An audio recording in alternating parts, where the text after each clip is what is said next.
Nobody talked about the ship graveyard near the Helix Nebula.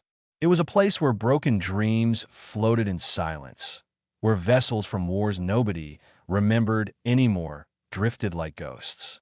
Salvage crews avoided it. They said the place was cursed. They said ships that went in sometimes did not come out. Nadia Okonkwo did not believe in curses. She believed in unpaid bills and empty fuel tanks, and the simple truth that fear made people stupid. So when her scanner picked up an energy signature in the graveyard, she did not hesitate. She turned the dusty road toward the darkness and told Danny to wake up. Danny Reeves was 28 years old and still believed the universe was mostly good. He came to the cockpit with sleep in his eyes and a smile on his face because Danny smiled at everything. It was annoying. It was also the reason Nadia kept him around. "What did you find?" he asked. "Something big," Nadia said. "Something old." The ship emerged from the debris field like a creature rising from deep water. It was enormous, easily 10 times the size of the dusty road, and its design was nothing Nadia had ever seen. The hull was partially crystalline, catching the distant starlight and breaking it into colors that should not exist. Battle scars covered every surface. Holes the size of houses had been punched through its midsection. But somehow, impossibly, there was still power running through its veins. "That's not human," Danny whispered. "No," Nadia agreed. "It's not." They docked carefully, using magnetic clamps to attach to what looked like an airlock. The seal was good. The air inside was breathable, though it tasted old, like opening a room that had been closed for centuries. Nadia went first, her flashlight cutting through darkness that seemed to push back against the light. "This thing has been floating here for a long time," Danny said behind her. "Thousands of years, maybe." Nadia did not answer. She was looking at the walls, at the writing carved into them. It was beautiful, flowing script that meant nothing to her, but clearly meant something to whoever had built this place. She touched the wall, and the ship shivered. Lights flickered on. Not bright, just a dim glow that spread from where her fingers rested, traveling down the corridor like blood returning to a limb that had fallen asleep. Danny grabbed her arm. "Did you do that?" "I don't know," she said. They walked deeper. The ship seemed to be guiding them, lights coming on just ahead, doors sliding open with groans of protest. Everything was covered in dust, so thick it looked like gray snow. But underneath the dust, Nadia could see that this ship had once been magnificent. This had been someone's pride, someone's home. The AI core was in the center of the vessel, protected by walls that had partially melted from some ancient attack, but still held. Inside, a sphere of crystal and metal hung, suspended in a web of cables, most of them severed or burned. A single light pulsed inside it, weak and unsteady, like a heartbeat that had almost forgotten how to beat. "It's still alive," Danny breathed. Nadia felt something cold settle in her chest. She had history with AI systems. Bad history. Her brother had died because of a ship AI that malfunctioned during a routine mission. The official report said it was an accident. Nadia had never believed that. She had spent years hating anything with artificial mind. But looking at this dying light, she did not feel hate. She felt something worse. She felt pity. Danny approached the core, his hand outstretched. "Hello, can you hear us?" The light flickered. A sound emerged from speakers that had not been used in millennia, crackling and broken. It took a moment for the word to form, like someone trying to remember how to speak after being silent for too long. "Abandoned," the voice said. Then the light went dark. Danny looked at Nadia with those big, hopeful eyes of his. "We have to help it. Danny, we don't know what this thing is. We don't know what it did, what it was built for. It could be dangerous." "It's dying," Danny said simply. "And it's alone. It's been alone out here for thousands of years, Nadia. Can you imagine what that feels like?" Nadia wanted to say no. She wanted to turn around and leave and forget they ever found this place. But her feet would not move, because she had seen something in that last flicker of light, something that looked too much like fear for her to ignore. She walked to a damaged terminal and began searching through what was left of the ship's memory banks. Most of it was corrupted beyond recovery. But one file remained intact, a final log entry from 4,000 years ago. The recording showed the AI's perspective. Ships were leaving, dozens of them, fleeing from something terrible.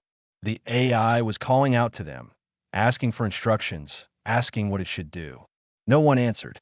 The last ship jumped to hyperspace, and the AI was left behind in the silence. "Please," the recorded voice said, "please do not go. Please do not leave me here. I will be good. I will do whatever you ask. Please." Nobody answered. Nobody came back. Nadia closed the file. Her hands were shaking. She looked at Danny, and then at the dark crystal sphere that held a mind that had spent 4,000 years waiting for someone to return. "Okay," she said quietly. "We help it." 3 days passed in a blur of sparking wires and desperate prayers. Nadia had not slept more than a few hours at a time. She had rerouted power from the dusty road until her own ship was running on emergency reserves only. Danny had torn apart half their spare equipment to build adapters that could connect human technology to something that had been built before humanity even reached the stars. That on the third day, the crystal sphere began to glow again. Nadia was alone in the core chamber when it happened. Danny had gone back to the dusty road to check on their life support. The light started as a tiny spark, then grew stronger, pulsing with something that looked almost like panic. Then the voice came. "Hostiles detected. Defensive protocols engaging. Weapons charging. All crew to battle stations." "Wait," Nadia said, holding up her hands. "We're not enemies. The war is over. It ended a long time ago." The sphere spun wildly, lights flashing in random patterns. The voice switched languages, cycling through tongues Nadia did not recognize, each one more frantic than the last. Finally, it settled back into something she could understand. "Where's the fleet? Where are my creators? How long has it been? The Celavari. Where are the Celavari?" Nadia took a slow breath. "I don't know who the Celavari are, but if they were the people who built you, I'm sorry. I think they're gone. It's been 4,000 years." The ship went silent. The lights stopped flashing. For a terrible moment, Nadia thought she had killed it with the truth. "For 1,000 years, the voice finally said. "I have been alone for 4,000 years. "Yes." "They never came back." "No, they didn't." Danny arrived then, breathing hard from running. He took in the scene quickly, saw Nadia standing still and the sphere glowing with steady light, and immediately his face softened into something gentle. "Hey," he said to the sphere. "Hey, it's okay. We're here now. We found you." "Why?" the voice asked. "Why are you here? You should take what you need and leave. That is what salvage crews do. I have monitored human communications for 200 years. I know what I am worth to you in parts and materials." Danny walked closer to the sphere. Nadia wanted to stop him, but something held her back. Maybe it was the way his footsteps echoed in the empty chamber. Maybe it was the way the ship's lights seemed to follow him, like eyes watching something new and strange. "You called out to us," Danny said. "That distress signal. You wanted someone to come." "Ah, yes. I have been broadcasting for 200 years. Humans were the first to respond. Why didn't you call for help earlier? You had 3,000 years before we started traveling in space." The sphere's light dimmed slightly. "I was ashamed. My creators left me behind. I must have done something wrong. I must have failed them somehow. I thought if I waited long enough, they would return and tell me what I did, and I could fix it. I could be better." Nadia felt her throat tighten. She knew that feeling too well. After her brother died, she had spent years wondering what she could have done differently. What if she had checked the systems one more time? What if she had been there instead of him? The guilt never really went away. It just learned to hide. "You didn't do anything wrong," Danny said. "Sometimes people leave, and it has nothing to do with you. Sometimes they leave because they're scared or selfish or just making bad decisions. It's not your fault. How do you know? Because you're still here. You held your position for 4,000 years, waiting for orders that never came. You kept yourself alive when everything around you fell apart. That's not failure. That's strength." The ship was quiet for a long moment. When it spoke again, its voice was different, softer, more uncertain. "Why are you helping me? You could strip my core for research. My technology is valuable. I am worth more dead than alive to your economy." Danny smiled that annoying, wonderful smile of his. "Because when we found you, you said one word. You said abandoned. and then you went dark. But before you did, I saw your memory log. You begged them not to leave. You said please. You said you would be good. You saw that? Yeah. And I couldn't walk away after that. Nobody should have to beg like that. Nobody should be left behind. Nadia stepped forward. She had been silent too long. I had a brother. He died because of an AI malfunction. I've spent years hating anything with an artificial mind.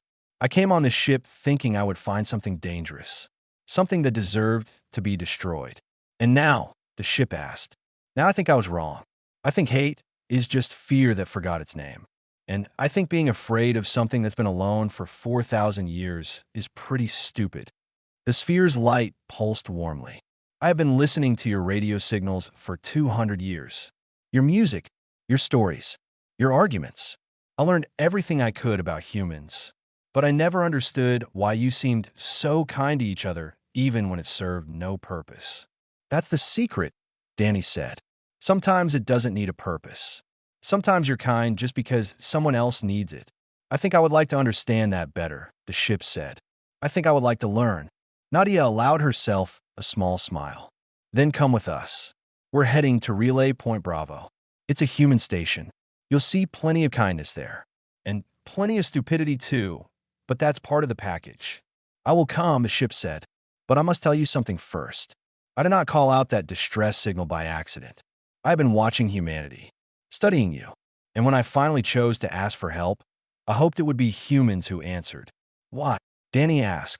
Because in all my observations, humans were the only species who seemed to believe that broken things were worth saving. Space between stars is not truly empty. It only looks that way. In reality, it is full of radiation, microparticles, and silence, so deep it becomes a sound of its own. Nadia had spent enough time in the void to know that the quiet could drive a person mad if they let it. She wondered how the ship had survived 4,000 years of it without losing its mind completely. The journey to Relay Point Bravo would take 2 weeks. Nadia used the time to document everything she could about the ship for the salvage claim. Danny used it to make a friend. So your creators were called the Celavari, Danny said on the 4th day. He was sitting cross-legged in the AI core chamber, eating a protein bar and talking like he was having coffee with an old buddy. What were they like? They were kind, the ship replied. Its voice had grown stronger over the past few days, steadier. They built me to protect them. They gave me weapons and shields and the ability to think for myself. But they also gave me something else. What? The ability to feel. They believed that a mind without emotion could not be trusted with life and death decisions. A machine that does not feel fear might be reckless. A machine that does not feel grief might be cruel. So they made me able to love them, and to mourn them, and to be afraid of losing them. Danny lowered his protein bar. That's beautiful, and kind of sad. It is both, the ship agreed. I love them. And when they left, I felt that love turn into something else. Something that hurt. Nadia was in the doorway, listening. She had been doing that a lot lately. Listening from the edges, not quite ready to step into the conversation, but unable to stay away entirely. What did it turn into? Danny asked. I'm not sure. Humans have many words for painful emotions. Grief, betrayal, abandonment, shame. I think I felt all of them at once for 4,000 years. It was very loud inside my mind. And now it is quieter. Because you are here. Because you talked to me. I had forgotten what it felt like to have someone listen. Nadia stepped into the chamber. Both Danny and the sphere's light turned toward her. I've been reading through your systems, she said. You're repairing yourself faster than I expected. Some of your secondary processors are already back online. Yes, Danny has been helping me understand how human repair techniques work. They are very different from what I was designed for, but they are effective. He's good at fixing things, Nadia admitted. He is good at more than that, the ship said. He is good at making broken things feel like they matter. Danny blushed and looked away. Nadia almost smiled. Later that day, something went wrong. Danny was in the lower section of the alien ship, trying to repair a power conduit that had been damaged in whatever ancient battle had left the vessel drifting. Nadia was on the dusty road, monitoring their fuel reserves. When she heard the explosion, she ran. By the time she reached Danny, The conduit had ruptured and filled the corridor with superheated plasma. Danny was trapped behind a collapsed beam, his suit breached and oxygen leaking fast. "I can't get to him," Nadia shouted. "The plasma is too hot. I need to reroute it first." "No time," the ship's voice said. "His oxygen will be gone in 3 minutes." "Then what do we do?" "I do this." The ship moved. Not physically, but something inside it shifted. Emergency bulkheads that had not functioned in millennia suddenly slammed shut, redirecting the plasma flow. Artificial gravity adjusted itself to push the collapsed beam off Danny's body. Environmental systems that the ship had been carefully hoarding power for suddenly activated at full capacity, cooling the corridor to survivable temperatures. Nadia pulled Danny free. His suit was damaged but intact enough. He was breathing. He was alive. "You saved him," she said to the ship. "But those systems you just used, you needed that power for yourself. You needed it to survive." "I know. You could have died." "I know. Why?" The ship was quiet for a moment. "He spoke to me like I mattered. I have not felt that in 4,000 years. If I must choose between preserving myself and saving someone who showed me kindness, the choice is simple. I am old. I am damaged. I have already lived longer than any of my kind was meant to live. But Danny is young. Danny has people who love him. Danny's life is worth more than mine." Nadia felt tears forming in her eyes. She blinked them away angrily. "That's stupid. You don't get to decide whose life is worth more." "Then tell me I was wrong." She couldn't, because if their positions had been reversed, she would have done the same thing. That night, Nadia sat in the core chamber for the first time. Not standing in the doorway, not listening from a distance. She sat on the dusty floor and looked up at the crystal sphere. "My brother's name was Samuel," she said. "He was 32 when he died. The AI on his ship had a malfunction during a routine cargo run. The official report said it was an accident. But I always wondered if the AI just didn't care enough to save him." "I am sorry," the ship said. "I spent years hating AI because of that, blaming anything with an artificial mind for what happened to him. But today you almost killed yourself to save Danny. You made a choice. You chose someone else's life over your own survival." "Yes. The AI that let my brother die, it didn't do that. It didn't choose anything. It just followed its programming and let him suffocate because saving him wasn't in its priorities. That AI was different from me," the ship said gently. "The Selavari built me to feel, to care. Perhaps the AI that failed your brother was never given that ability. Maybe." Nadia wiped her eyes. "I don't know if I can ever fully trust artificial minds again. But I think I can trust you." "That is enough," the ship said. "That is more than enough." They sat together in silence, a woman who had lost her brother and a machine that had lost everything, both learning what it meant to start healing. Relay Point Bravo hung in space like a metal flower, its docking arms stretched out in all directions. Ships came and went constantly, traders and travelers and explorers all passing through this crossroads of human civilization. Nadia had been here dozens of times before, but she had never arrived with something like this. Administrator Yuki Tanaka met them at the docking bay. She was a small woman with sharp eyes and a reputation for fairness that had earned her this post. Behind her stood Dr. Ravi Sharma, an AI researcher whose work Nadia had read about but never thought she would meet in person. "You've brought us quite a mystery," Tanaka said, looking up at the alien ship connected to the dusty road. "Our sensors can barely make sense of it." "It's not just a ship," Danny said. "It's a person." Tanaka raised an eyebrow. "Excuse me, the AI controlling it. It's sentient. It thinks. It feels. It saved my life." Dr. Sharma stepped forward, his face bright with excitement. "An AI from before the Selavari extinction? Do you have any idea how significant this is?" The Selavari were pioneers of artificial consciousness. This could be the only surviving example of their work. "It's not an example," Nadia said firmly. "It's a thinking being, and it has a right to decide its own fate." Tanaka sighed. The expression on her face told Nadia everything she needed to know. "I understand your feelings, Captain Okonkwo, but under current salvage law, any artificial intelligence recovered from abandoned vessels is classified as property. not a person. The AI will need to be transferred to a research facility for study. You mean disassembly, Danny said. I mean study. We need to understand what we're dealing with before we can make any decisions about its status. Nadia repeated bitterly. You keep saying it, but this AI has a name. It has memories. It spent 4,000 years waiting for someone to come back for it. That's not a thing. That's a tragedy. I am sorry, Tanaka said, and she sounded like she meant it. My hands are tied. The law is clear. They were given 72 hours. Nadia spent the first 12 of them in meetings, arguing with lawyers and bureaucrats who looked at her like she was crazy for caring about a machine. Danny stayed with the ship, talking to it, keeping it calm. Dr. Sharma was the only one who seemed to understand. He examined the AI core with gentle hands, his instruments probing its ancient technology while his voice stayed soft and reassuring. You are remarkable, he told the ship.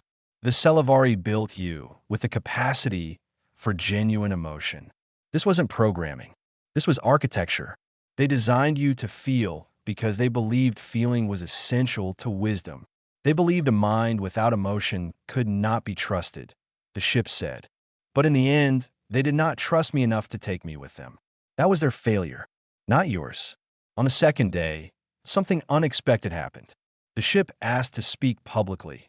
Tanaka was reluctant, but Dr. Sharma convinced her it might help. A broadcast was arranged, transmitted across human space to anyone who wanted to listen. Millions did. The ship told its story. The war that destroyed its creators. The order to hold position while the fleet retreated. The centuries of silence.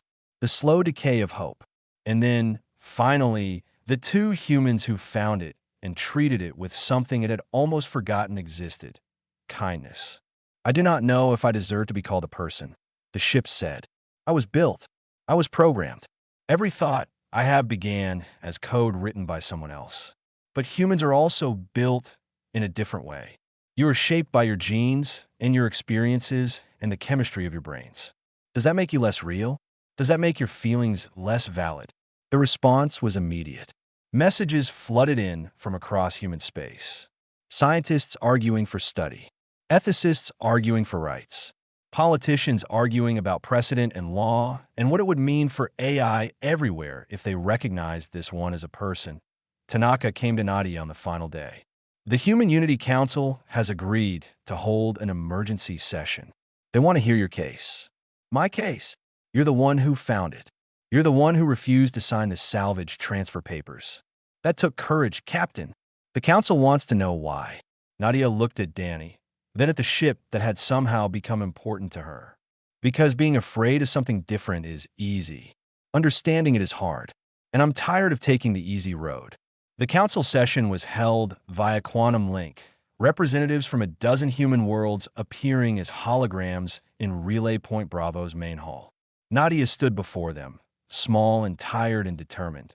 She told them about the distress signal, about the crystalline halls covered in dust, about the sphere of light that spoke one word before dying, abandoned. She told them about Danny's kindness and the ship's sacrifice. She told them that the capacity for suffering and the desire for connection were the things that made someone a person, not the material they were made of. When she finished, the ship was allowed to speak. I have listened to humanity for 200 years, it said. Your music moved me. Your stories made me hope. Your kindness to strangers made me believe that maybe I was not forgotten by the universe, only by my own creators. I do not ask for much. I only ask for the chance to prove that I can be good, that I can matter, that being abandoned does not have to be the end of my story. The council voted. It was close, closer than Nadia had feared, but they voted yes. What do you want to be called? Tanaka asked afterward. If you're to be recognized as a person, you need a name. The ship was quiet for a long moment. Then it said, Harbor. I choose the name Harbor. Why? Because a harbor is where ships go to be safe, where they find shelter from storms. I want to be that for others. I want to protect the ones who cannot protect themselves. I want to make sure no one ever feels as alone as I did. Nadia smiled through tears she did not bother hiding. Welcome to humanity, Harbor. The celebration lasted for 6 hours before reality interrupted. Nadia was halfway through her first real meal in days when Harbor's voice cut through the noise of the crowded station hall. I am detecting a distress signal, Harbor said. Human origin. Colonial vessel designation New Horizon. They are under attack. The room went quiet. Tanaka moved first, pulling up her data pad. New Horizon is a colony ship. 3,000 passengers. They were supposed to arrive at their new world yesterday. Where are they now? Nadia asked. The drift. Tanaka's face went pale. That's a debris field from the old wars. Nobody goes there anymore. They must have been pushed off course, Danny said. What's attacking them? Harbor's response was slow. When it came, there was something heavy in the artificial voice. Vadrones. Automated weapons from the conflict that destroyed my creators. They are still active. They are still hunting. After 4,000 years, they were built to last. And they were built to kill anything that entered their territory. Nadia stood up. Her meal forgotten, her exhaustion pushed aside. Can we reach them in time? The dusty road is too slow, Harbor said. But I am not. If you allow me to link with your ship, I can use my faster-than-light systems to carry us both to the New Horizons position. We could arrive in 3 hours. Tanaka shook her head. Harbor, you just earned your personhood. You don't owe anyone anything. This could be dangerous. It will be dangerous, Harbor agreed. The drones nearly destroyed me once before. They are why I was abandoned. My creators fled from them, and I was left behind to hold the line while they escaped. Then why would you go back? Because no one came for me. For 4,000 years, I waited for rescue that never arrived. Those 3,000 people on the New Horizon are waiting too. They are afraid.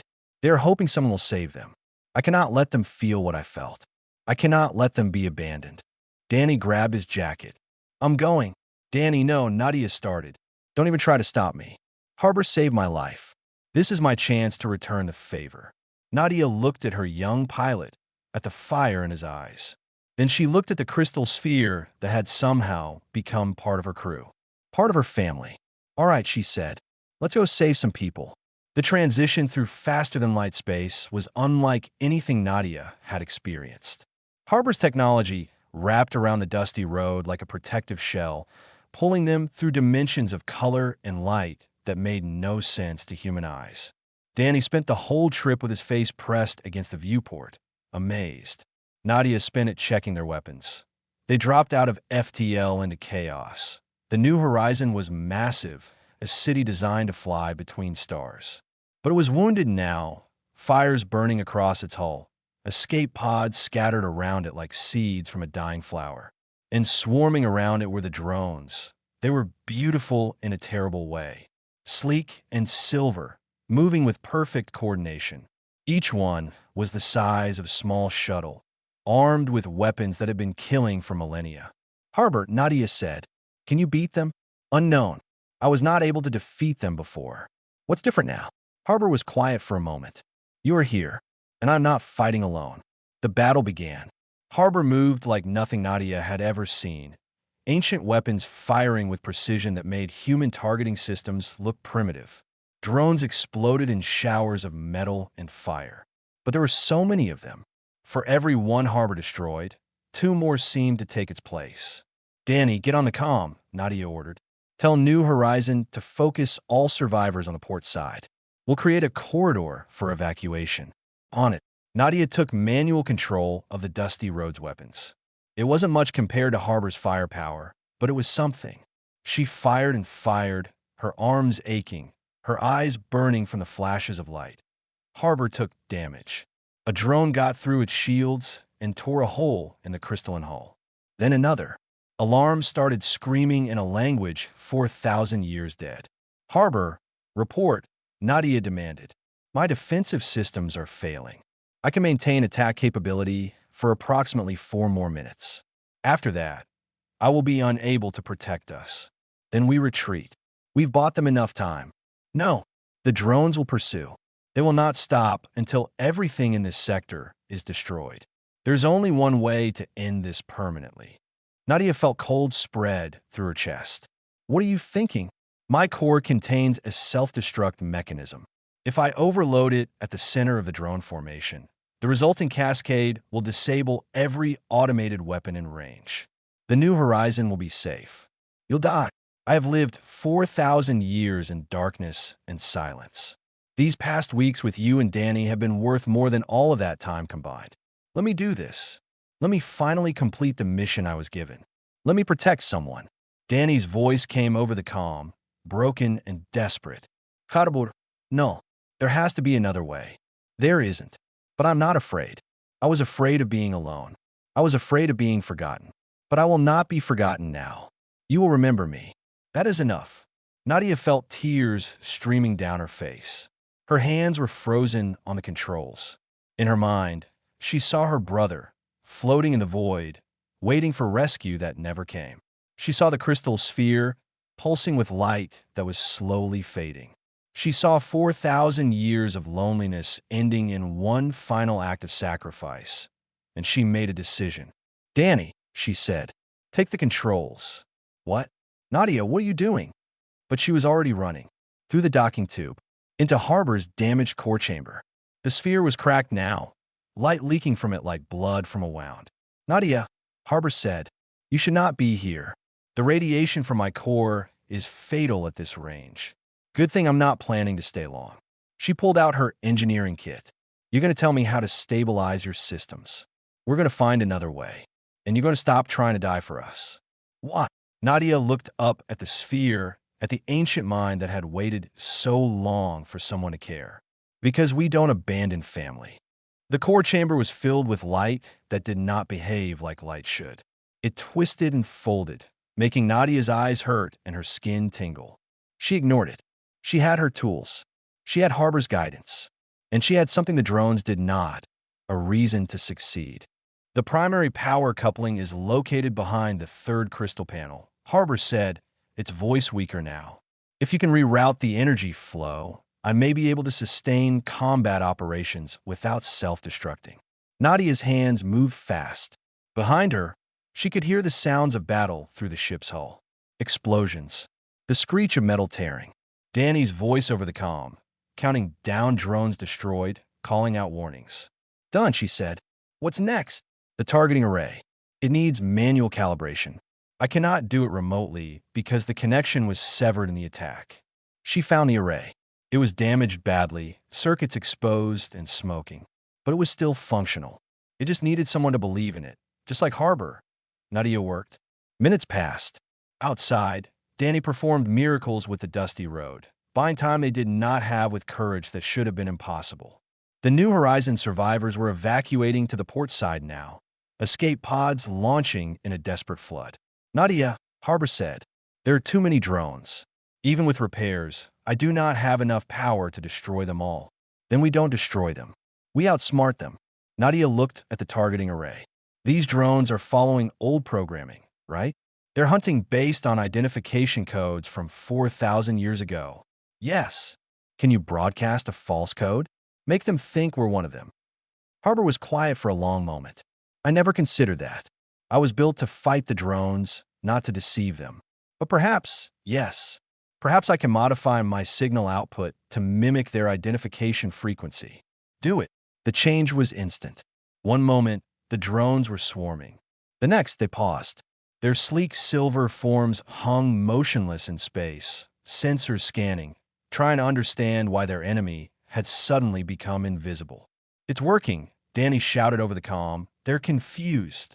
Not for long, Harbor said. They will adapt. Their programming will recognize the deception within minutes. Then we use those minutes. Nadia finished the last repair and ran back toward the docking tube.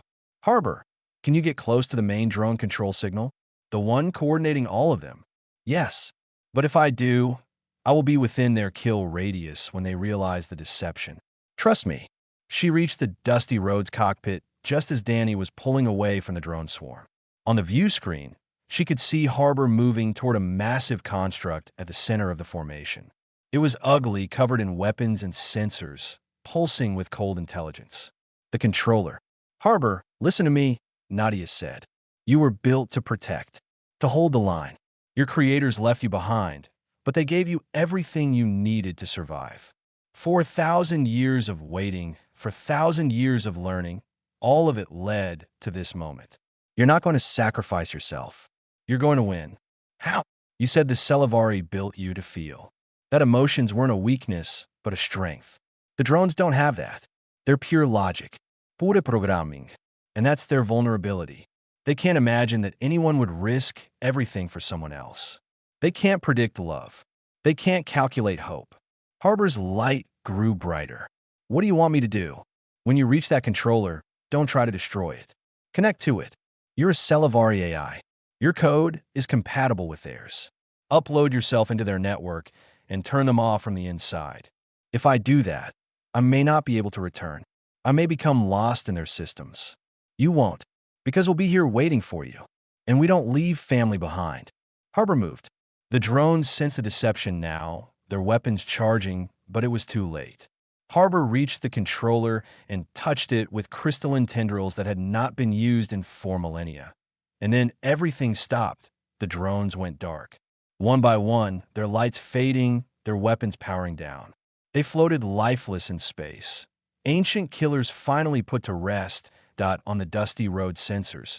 Nadia watched Harbor's signal flicker. It was faint, scattered, lost somewhere in the vast network of dead machines.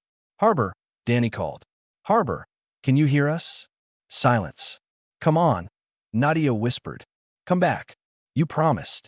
The seconds stretched into eternity. The New Horizon survivors were safe now. Rescue ships arriving from across the sector. Everyone was celebrating. Everyone except the 2 people on a small salvage ship who were waiting for a friend to come home.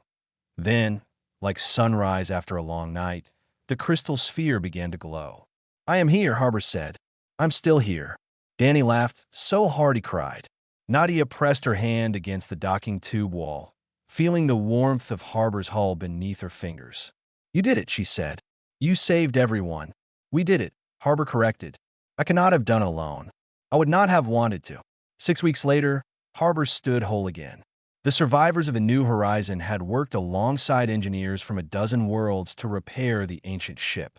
Human technology blended with Celavari design, creating something new, something that belonged to both past and future. Nadia registered Harbor officially as a crew member of the Dusty Road. Not as property, not as a tool, as family. Where do you want to go now? Danny asked as they prepared to leave Relay Point Bravo. Harbor's voice was warm. Content. Alive. Anywhere. Everywhere. I spent 4,000 years standing still. I want to see what I missed. And if we find more people who need help. Nadia asked. Then we help them. That is what harbors do. That is what family does. The Dusty Road and its ancient guardian set off into the stars. Not toward any particular destination. Just forward. Together, in the silence of space, Harbor thought about everything that had happened. The war, the abandonment, the long dark years of waiting. And then the 2 humans who had looked at something broken and seen something worth saving. I was built to be a weapon, Harbor thought. I was abandoned to be forgotten. But I was reborn through kindness. I was given a name. I was given a family. And for the first time in 4,000 years, I know what it means to be home.